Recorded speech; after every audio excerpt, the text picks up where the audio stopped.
5,403 basic schools currently remain under trees, sheds and dilapidated structures across rural areas, slums and inner cities nationwide.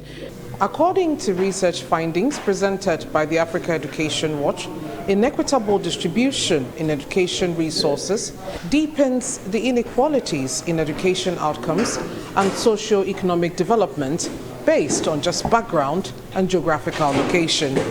The situation in our schools today is a reflection of years of gradual decline in the percentage of the education budget and expenditure going to basic education. As I mentioned, in 2008, 55% of the education sector envelope expenditure was spent at the basic level. As of 2019, only 39% went into basic education expenditure. We are calling on government to reinstate at least 50% status for basic education within the education sector budget.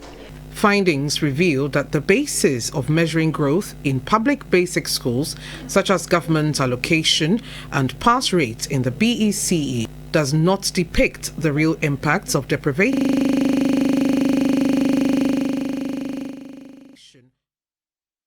in underserved areas. We sit in Accra, we look at national data, we are happy that BECE data and BECE pass rate is okay.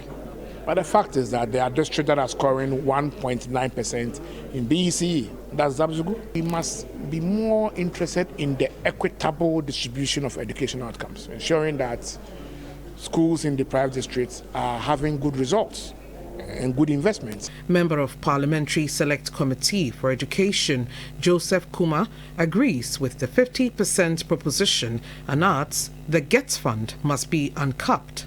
The Education Committee has raised issues at workshops with GET Fund and other collaboratives that we need to decap the GET Fund so that GET Fund will have its full fund flow into its system.